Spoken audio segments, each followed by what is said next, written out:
പരിശുദ്ധ അമ്മയ്ക്കും തിരുക്കുമാരനും കോടാനുകോടി നന്ദി. ഈ പരിശുദ്ധ അൾത്താരയിൽ സാക്ഷ്യം പറയാൻ എന്നെ അനുഗ്രഹിച്ചതിന്, എൻ്റെ കുടുംബത്തെ അനുഗ്രഹിച്ചതിന് ഈശോയ്ക്ക് 1000 നന്ദി. എൻ്റെ പേര് മേരി, ഹസ്ബൻഡ് മൂന്നാമത്തെ കുഞ്ഞ്. എനിക്ക് 3 കുട്ടികളാണ്, 3 പെൺകുട്ടികളാണ്. അതിൽ മൂന്നാമത്തെ കുഞ്ഞാണിത്. ഞാൻ കണ്ണൂർ പേരാവൂർ സെൻറ്റ് ജോസഫ് ഫൊറോന ചർച്ചിൽ നിന്നാണ് വരുന്നത്. ഞങ്ങൾ ഉടമ്പടി ആദ്യമായിട്ട് എടുത്തത് ഫെബ്രുവരി മാസം 18-ാം തീയതി 2023 ഞങ്ങൾ ഉടമ്പടി എടുക്കാനുണ്ടായ സാഹചര്യം എന്ന് പറഞ്ഞാൽ, ഞങ്ങൾ സാമ്പത്തികമായിട്ടും ആരോഗ്യപരമായിട്ടും ഞങ്ങൾ 5 പേരും പരിപൂർണമായിട്ടും ഡൗണായ ഒരു സാഹചര്യം ഉണ്ടായിരുന്നു ഞങ്ങളുടെ ജീവിതത്തിൽ. സാമ്പത്തിക ബുദ്ധിമുട്ട് ഒരു 2015 മുതലേ ഞങ്ങളെ അലട്ടുന്നുണ്ടായിരുന്നു. 2020 മുതൽ ഞങ്ങളെ അറിയാവുന്ന പലരും, പല അച്ഛന്മാരും സിസ്റ്റേഴ്സും ഞങ്ങളോട് പറയുന്നുണ്ടായിരുന്നു, നിങ്ങളൊന്ന് കൃപാസനത്തിൽ പോയി നോക്ക്, അങ്ങനെ പറയുന്നുണ്ടായിരുന്നു. അപ്പോൾ ഞങ്ങൾ ആത്മീയമായിട്ട് ഞങ്ങൾ ഒത്തിരി ധ്യാനം കൂടുകയും പ്രാർത്ഥിക്കുകയൊക്കെ ചെയ്യുന്നവരായിരുന്നു. അങ്ങനെ ഞങ്ങളെ ആത്മീയമായിട്ട് നയിച്ചുകൊണ്ടിരുന്ന പുരോഹിതൻ ഞങ്ങളോട്, ഞങ്ങൾ ചോദിക്കും ഞങ്ങൾക്ക് ഇങ്ങനെ പോകണമെന്ന് ആഗ്രഹമുണ്ട് എന്ന് പറയുമ്പോൾ അച്ഛൻ പറയും ആയില്ല, സമയമായില്ല. അപ്പോൾ പലപ്പോഴും ഞങ്ങൾക്ക് അസ്വസ്ഥത ഉണ്ടായിട്ടുണ്ട്. പള്ളിയിൽ പോകാൻ, അമ്മയുടെ അടുത്ത് പോകാൻ അച്ഛൻ എന്താ ഇങ്ങനെ പറയുന്നേ. പക്ഷെ ഒരിക്കലും ഇങ്ങനെ ഹസ്ബൻഡിനോട് അച്ഛൻ വേറെ സാഹചര്യത്തിൽ സംസാരിച്ചുകൊണ്ടിരിക്കുന്നതിന് ഇടയിൽ യാദൃശ്ചികമായിട്ട് പറഞ്ഞു, 1 മിനിറ്റ്, ഈശോ എന്തോ പറയുന്നു, നിങ്ങളൊന്ന് കൃപാസനത്തിൽ പോകാൻ പറയുന്നു എന്ന് പറഞ്ഞു. ഇപ്പോഴോ അച്ഛാന്ന് ചോദിച്ചു. അച്ഛനല്ലേ പോകണ്ടെന്ന് പറഞ്ഞേ, വെയിറ്റ് ചെയ്യുമെന്ന് പറഞ്ഞത്. അത് ഞാൻ പറഞ്ഞു. ഇപ്പോൾ അത് അന്ന് ഈശോ പറഞ്ഞു, ഇന്ന് ഇത് ഈശോ പറയുന്നെന്ന് പറഞ്ഞു ഞങ്ങളോട്. പിന്നെ 2 ദിവസം പോലും ഞങ്ങൾ വൈകിയില്ല, എത്രയും വേഗം തന്നെ ഇങ്ങോട്ടേക്ക് പോന്നു, ഉടമ്പടി എടുത്തു. അപ്പം ഞങ്ങളുടെ മനസ്സിലുള്ള ആഗ്രഹം, ഞങ്ങളുടെ ചിന്തയും എന്താണെന്ന് വെച്ചാൽ 90 ദിവസം പോയിട്ട് 1 ദിവസം പോലും ഞങ്ങൾക്ക് വെയിറ്റ് ചെയ്യാനുള്ള മനസ്സായിരുന്നില്ല. ഞങ്ങൾ വിചാരിച്ചുകൊണ്ടിരുന്നത് അതാ പിറ്റേ ദിവസം തൊട്ട് അത്ഭുതങ്ങളുടെ പെരുമഴയായിരിക്കും എന്നായിരുന്നു. പക്ഷേ അങ്ങനെയല്ല സംഭവിച്ചത്. 90 ദിവസം കഴിഞ്ഞിട്ട് ഞങ്ങൾ ഉടമ്പടിയിൽ ജീവിക്കുന്നുണ്ടെന്നെങ്കിലും ഞങ്ങളുടെ അനുഗ്രഹങ്ങളൊന്നും നടന്നില്ല, അനുഗ്രഹമായിട്ടൊന്നും തന്നെ വന്നില്ല. അങ്ങനെ വന്നപ്പോൾ ഞങ്ങൾ 90 ദിവസമായപ്പോൾ പുതുക്കണേനെക്കുറിച്ച് സംസാരിച്ചപ്പോൾ പറഞ്ഞു, ഞാൻ പറഞ്ഞു എന്തായാലും ഉടമ്പടിയിൽ ഇനി മരണം വരെ പോവുക, അനുഗ്രഹിച്ചാലും ഇല്ലെങ്കിലും അമ്മയുടെ ഒപ്പം. അപ്പോൾ ഹസ്ബൻഡ് എന്നോട് പറഞ്ഞു, ഞാനും അങ്ങനെ തന്നെയാണ് മനസ്സിൽ തീരുമാനിച്ചത്. അങ്ങനെ ഞങ്ങളിപ്പോൾ 11ാമത്തെ ഉടമ്പടിയിലാണ് ഇപ്പോഴായിരിക്കുന്നത്. ഇതിനിടയിൽ ഞങ്ങൾക്ക് ലഭിച്ച അനുഗ്രഹങ്ങൾ പറയുമ്പം കേൾക്കുന്ന ഒരാൾക്ക് അതിൻ്റെ തീവ്രത എത്ര മനസ്സിലാവുമെന്നറിയില്ല. അനേകം അത്ഭുതങ്ങൾ ഞങ്ങളുടെ ജീവിതത്തിൽ സംഭവിച്ചിട്ടുണ്ട്. തെളിവ് സഹിതം ബോധിപ്പിക്കേണ്ടി വരുന്നതുകൊണ്ട് ഞങ്ങളിപ്പോൾ ഒരു 3 സാക്ഷിയാണ് ഇപ്പോൾ ഇവിടെ പറയാൻ ഉദ്ദേശിക്കുന്നത്. സാമ്പത്തിക ബുദ്ധിമുട്ടിനെക്കുറിച്ച് ഞങ്ങൾ പറഞ്ഞല്ലോ. 2015 മുതലേ ഞങ്ങൾ സാമ്പത്തികമായിട്ട് ഒരു 40 ലക്ഷം രൂപയോളം ഞങ്ങൾക്ക് കടം ഉണ്ടായിരുന്നു. അതിങ്ങനെ വർദ്ധിച്ചു വന്നുകൊണ്ടേയിരുന്നു. ആദ്യം 10 ലക്ഷത്തിലാണ് തുടങ്ങിയത്. അത് ഇങ്ങനെ അതിരുകൾ കടന്നു പോയിക്കൊണ്ടേയിരുന്നു. ഞങ്ങൾക്ക് കൺട്രോൾ ചെയ്യാൻ പറ്റാത്ത സ്ഥലമുണ്ട്, പക്ഷേ വിൽപ്പന നടക്കില്ല. ജോലിക്ക് അപേക്ഷിക്കുന്നുണ്ട്, കിട്ടുന്നില്ല. ഞങ്ങൾ നല്ലൊരു ജോലി എറണാകുളത്ത് ചെയ്തുകൊണ്ടിരുന്നോടത്ത് നിന്ന് ഫാമിലിയിലേക്ക് പോകേണ്ട ഒരു സാഹചര്യം വന്നപ്പം പോയതാണ്. അവിടെ ചെന്ന് കിട്ടിയ ജോലി ഒത്തിരി നല്ലതാണെന്ന് വിചാരിച്ചാണ് ഞങ്ങൾ ഇവിടെ നിന്ന് പോകുന്നത്. പക്ഷേ അവിടെ ചെന്ന് കഴിഞ്ഞപ്പോഴാണ് അറിയണത് 2 വർഷം വളരെ തുച്ഛമായ സാലറിയിൽ വർക്ക് ചെയ്യേണ്ടി വന്നു. അതോടുകൂടി ഞങ്ങളുടെ കടം വീണ്ടും വർദ്ധിക്കുകയായിരുന്നു. അങ്ങനെ ഇപ്പോൾ ഈ കഴിഞ്ഞ ഒരു 6 മാസത്തിനുള്ളിൽ ഞങ്ങളുടെ സ്ഥലം വിൽപ്പന നടക്കുകയും ഞങ്ങളുടെ സാമ്പത്തിക ബാധ്യത നല്ലൊരു ശതമാനം തന്നെ കുറയുകയും ചെയ്തു. ഒഴിവാക്കാനായിട്ട് ഞങ്ങൾക്ക് സാധിച്ചു. അതാണ് ഞങ്ങളുടെ ഒരു സാക്ഷ്യം. മറ്റൊരു സാക്ഷ്യം എന്ന് പറയുന്നത്, ഞാൻ 19 വർഷമായിരുന്നു ജോലിയില്ലാതെ ഇരിക്കുന്നു. എൻ്റെ മൂത്ത മകളുണ്ടായ സമയത്ത് ഞാൻ എൻ്റെ ജോലി ഉപേക്ഷിച്ചതായിരുന്നു. മകളെ നോക്കാൻ ആളില്ലാത്തതുകൊണ്ട് ഞാൻ എൻ്റെ ജോലി രാജിവെച്ചതാണ്. പിന്നീട് അന്ന് മുതൽ വരുന്ന ഓരോ ഫോൺ കോൾസും ഞാൻ പ്രതീക്ഷിക്കും. ഒത്തിരി ബയോഡേറ്റകൾ കൊടുത്തു, പ്രതീക്ഷിച്ച് പല സ്ഥലത്തും കാത്തിരുന്നു. PSCക്ക് വേണ്ടിയിട്ട് 18 വർഷം ട്രൈ ചെയ്തു. 18 വയസ്സ് മുതൽ 36 വയസ്സ് വരെ ട്രൈ ചെയ്തു, പക്ഷേ കിട്ടിയില്ല. ലിസ്റ്റിൽ വരും, എന്തെങ്കിലും കാരണങ്ങളാൽ ഒഴിവാകും. അപ്പോൾ പലപ്പോഴും ഞാൻ പറയും, ഈശോയെ ഞാൻ മരണം വരെ പ്രാർത്ഥിച്ചുകൊണ്ടിരിക്കും, നിനക്ക് ഇഷ്ടമുള്ളപ്പോൾ തന്നാൽ മതിയെന്ന് പറയുമായിരുന്നു. അങ്ങനെ എൻ്റെ മകള് +2 പാസ്സായി കഴിഞ്ഞപ്പോൾ ഞാൻ പറഞ്ഞു, ഈശോ ഇനി ഞാൻ കരയില്ല, എൻ്റെ ജോലിക്ക് വേണ്ടി ഞാൻ കരയില്ല. ഞാൻ എല്ലാ ദിവസവും ചാപ്പലിൽ 3/4 മണിക്കൂറോളം ഇരിക്കാറുണ്ട്. അപ്പോൾ ഈശോയുടെ അടുത്ത് ഇരിക്കുമ്പോൾ ഞാൻ ഒരു ദിവസം പറഞ്ഞു, ഈശോ ഇനി ഞാൻ എൻ്റെ ജോലിക്ക് വേണ്ടി ഞാൻ കരയില്ല, ഇനി എൻ്റെ മക്കൾക്ക് എന്താണെന്ന് വെച്ചാൽ ഈശോ കൊടുത്താൽ മതി, ഇനി ഞാൻ അതിനു വേണ്ടി കരയില്ലെന്ന് പറഞ്ഞു. അത് കഴിഞ്ഞ് ഉടനെ ആ ഒരാഴ്ചയിൽ തന്നെയാണ് എൻ്റെ പപ്പ മരിച്ച ഡേറ്റ് വന്നത്. അപ്പോൾ ഞാൻ ആ ആഴ്ചയിലാണ് യേശുപിതാവിനെക്കുറിച്ച് ജോസഫ് അച്ഛൻ ഇവിടെ ആൾത്താരെ പറയുണ്ടായി. അച്ഛൻ ചിരിച്ചോണ്ടാണ് പറഞ്ഞത്, ഞാൻ പലപ്പോഴും യേശുദൈവ പിതാവിനെ ഈ അൾത്താരയിൽ കണ്ടിട്ടുണ്ടെന്ന്. അപ്പോൾ ഞാൻ ആ പ്രസംഗം കേട്ടുകൊണ്ടിരിക്കുമ്പോൾ എനിക്കത് ഭയങ്കര ടച്ചിങ് ആയിരുന്നു. ഞങ്ങളുടെ ഇടവക ദേവാലയം യേശുദൈവ പിതാവിൻ്റെ മാധ്യസ്ഥതയിലാണ്. അപ്പോൾ ഞാൻ യേശുദൈവ പിതാവിൻ്റെ അടുത്ത് ഇങ്ങനെ ഈശോയോട് സംസാരിച്ച് ഒരാഴ്ച കഴിഞ്ഞപ്പോൾ ഞാൻ യേശുദൈവ പിതാവിനോട് പറഞ്ഞു, യേശുദൈവ പിതാവെ പപ്പ മരിച്ച ഡേറ്റ് ആവുക, എന്നെ ഇങ്ങനെ വളർത്തി വലുതാക്കി പഠിപ്പിച്ചൊക്കെ വിട്ടിട്ട് ഒരു കുർബാനയ്ക്ക് പൈസ കൊടുക്കാൻ പോലും ഈ ശരീരം കൊണ്ട് അധ്വാനിച്ചൊരു പൈസ ഉണ്ടാക്കാൻ എനിക്കൊണ്ട് ആവുന്നില്ലല്ലോ എന്ന് സങ്കടത്തോടെ പറഞ്ഞിട്ട് ഞാൻ പറഞ്ഞു, ജോസഫ് അച്ഛൻ പറഞ്ഞല്ലോ കൃപാസനമ്മയുടെ ആൾത്താരയിൽ ജോസഫ് അച്ഛനെ യേശുദൈവ പിതാവിനെ കണ്ടെന്ന്, ഇനി കാണുമ്പോൾ ഇനി അവിടെ പോകുമ്പം എനിക്കൊരു ജോലി തരണേന്നൊന്ന് പറയണേന്ന് പറഞ്ഞു. യേശുദൈവ പിതാവിനോട് പറഞ്ഞു. അന്ന് കരഞ്ഞിട്ടാണ് ഞാൻ പോകുന്നത്. ഈശോയോട് ഞാൻ സോറിയും പറഞ്ഞു, ഞാൻ അങ്ങനെ പറഞ്ഞായിരുന്നു, പക്ഷെ എനിക്ക് സങ്കടം വരുവാന്ന്. എന്നിട്ട് ഞാൻ പോകുന്നു. പിറ്റേ ദിവസം തന്നെ ഹസ്ബൻഡ് വഴി ഒരച്ഛൻ ഞങ്ങളുമായിട്ട് ബന്ധപ്പെടുകയും എനിക്ക് ജോലിക്കുള്ളൊരു സാഹചര്യം ഒരുങ്ങി വരികയും ചെയ്തു. ഒരു ബയോഡാറ്റ കൊടുക്കുകയോ ഒരു ഇൻ്റർവ്യൂ അറ്റൻഡ് ചെയ്യുകയോ ഒന്നും ചെയ്യാതെ തന്നെ എനിക്ക് സെക്രട്ടറി ടു ദ അഡ്മിനിസ്ട്രേറ്ററായിട്ടൊരു ജോലി എൻ്റെ വീടിന് തൊട്ടടുത്ത് നടന്നു പോകാവുന്ന, കുട്ടികളെയൊക്കെ സ്കൂളിൽ അയച്ചതിന് ശേഷം നടന്നു പോകാവുന്ന ദൂരത്തിൽ നല്ലൊരു പൊസിഷനിൽ ഈശോ എന്നെ എത്തിച്ചു. യേശുദൈവ പിതാവിനും യേശുദൈവ പിതാവ് തീർച്ചയായിട്ടും അമ്മയോട് പറഞ്ഞിട്ടുണ്ടെന്നും കൃപാസന അമ്മയാണ് എനിക്കത് തന്നതെന്നും എനിക്ക് 100% ഉറപ്പുണ്ട്. ഞാൻ ഇരിക്കുന്ന ചെയറിൻ്റെ തൊട്ട് പുറകിലായിട്ട് ഈശോയും മാതാവും ഇരിക്കുന്ന ഒരു രൂപമാണുള്ളത്. ഞാൻ ആദ്യം കയറി ചെന്ന് എനിക്ക് ഇതാണ് സീറ്റെന്ന് പറയുമ്പോൾ ഞാൻ ശരിക്കും അത്ഭുതപ്പെട്ടു പോയി. അതിലും വേറെ ഒരു ദൈവനിയോഗം എന്ന് പറയുന്നത്, ഞാനന്ന് ഈ അച്ഛനൊന്ന് കാണണം എന്ന് പറഞ്ഞൊന്ന് സംസാരിക്കാനായിട്ട് കാണണം എന്ന് പറയുമ്പോൾ അതൊരു ജർമ്മൻ ലാംഗ്വേജ് പഠിപ്പിക്കുന്ന ഇൻസ്റ്റിറ്റ്യൂട്ടാണ്. അപ്പോൾ അച്ഛനെ എന്നെ കാണണം എന്ന് പറഞ്ഞപ്പോൾ ഞാൻ അന്നത്തെ ദിവസം ഞങ്ങൾ വൈകിട്ടാണ് കുർബാനയ്ക്ക് പോവുക. അപ്പോൾ ഞങ്ങൾ കുർബാനയ്ക്ക് ചെന്ന് നിന്ന് ഞാനപ്പോൾ ഈ നിയോഗം ഞങ്ങൾ പറഞ്ഞു നമുക്ക് ഈ നിയോഗം വെച്ച് പ്രാർത്ഥിക്കാമെന്നൊക്കെ പറഞ്ഞാണ് ഞങ്ങൾ കുർബാനയ്ക്ക് കയറുമ്പോൾ അൾത്താരയിൽ ആ അച്ഛനാണ് അന്ന് കുർബാനയെല്ലാം വരുന്നത്. എനിക്ക് ഇൻ്റർവ്യൂ ചെയ്യാൻ എന്ന് എന്നോട് കാണണമെന്ന് പറഞ്ഞ അച്ഛനാണ് അന്ന് അൾത്താരയിൽ വരുന്നത്. അപ്പോൾ കുർബാന കഴിഞ്ഞ് ഇറങ്ങിയപ്പോൾ അച്ഛൻ എന്നോട് പറഞ്ഞു, ഞാൻ ഈശോയോട് പറയുമായിരുന്നു ചേച്ചിയോട് എന്താ സംസാരിക്കേണ്ടതെന്ന്. എനിക്കൊന്നും സംസാരിക്കാനും എന്നും ചോദിക്കാനും ഒന്നും ഇല്ല ചേച്ചിയോട്, ചേച്ചി ഇങ്ങ് വാ. അപ്പോൾ ഞാൻ പറഞ്ഞു, അച്ഛൻ എനിക്ക് ഇത്രയും ഗ്യാപ്പായി, എനിക്ക് എന്തെങ്കിലും ചെയ്യാൻ കഴിയുമോ എന്ന് എനിക്കറിയില്ല, സംസാരിക്കാൻ വേർഡ്സ് കിട്ടാത്തൊരവസ്ഥയിൽ പോലുമാണ് ഞാനിപ്പോൾ ഉള്ളത്.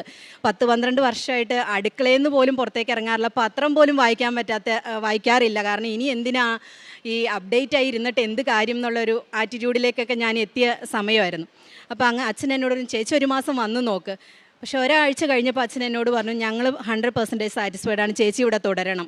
അങ്ങനെ എനിക്ക് ആ ജോലി ശരിയാക്കി തന്നു. അമ്മ മാതാവിനും ഈശോയ്ക്കും 1000 നന്ദി.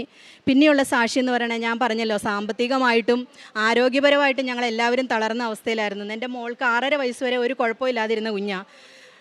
1ാം ക്ലാസ് വരെ ക്ലാസ്സിൽ ഫസ്റ്റായിട്ട് പഠിച്ചു വന്നിരുന്ന കുഞ്ഞായിരുന്നു.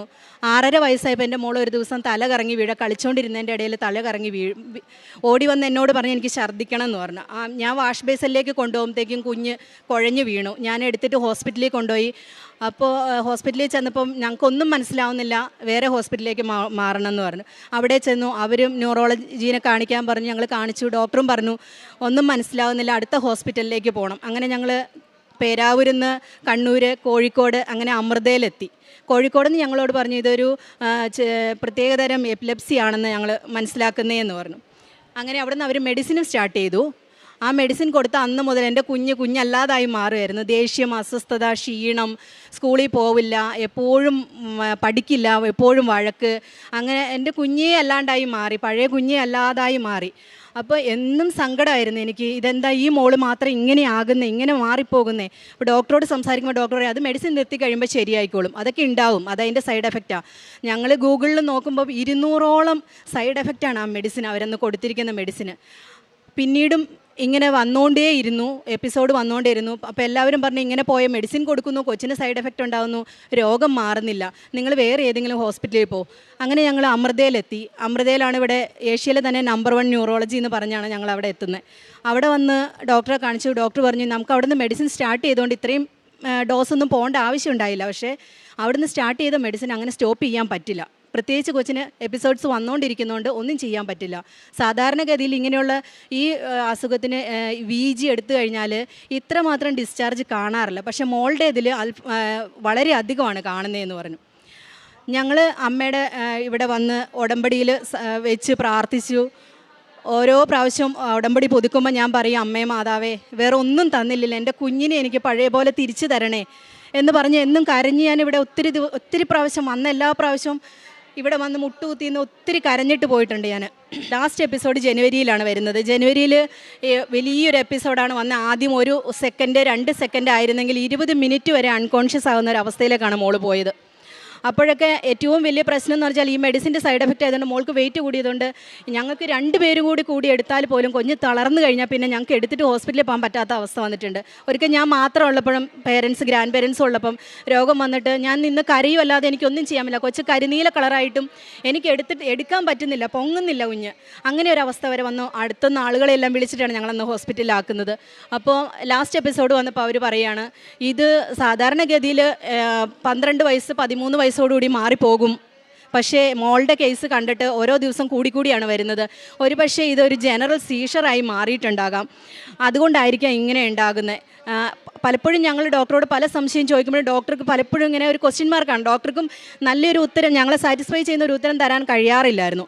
അങ്ങനെ ലാസ്റ്റ് എപ്പിസോഡ് വന്ന് അങ്ങനെ പോയി. അപ്പം ഞാൻ ഈ ലാസ്റ്റത്തെ സമയത്ത് ഞാൻ കരഞ്ഞുകൊണ്ട് കൊന്ത ചൊല്ലിക്കൊണ്ട് ഞാൻ മാതാവിനോട് പറഞ്ഞു, അമ്മേ നിൻ്റെ നിയോഗം, നിൻ്റെ ഇഷ്ടം എൻ്റെ കുഞ്ഞ് ഇങ്ങനെ ആയിരിക്കാനാണെങ്കിൽ അങ്ങനെ തന്നെ ആവട്ടെ, നിൻ്റെ ഇഷ്ടം. പക്ഷേ എനിക്ക് അതിനുള്ള ശക്തി അമ്മ തരണം, എനിക്കിത് താങ്ങാനുള്ള ശക്തി തരണം എന്ന് പറഞ്ഞ് ഞാൻ സറണ്ടർ ചെയ്തു മാതാവിൻ്റെ അടുത്ത്.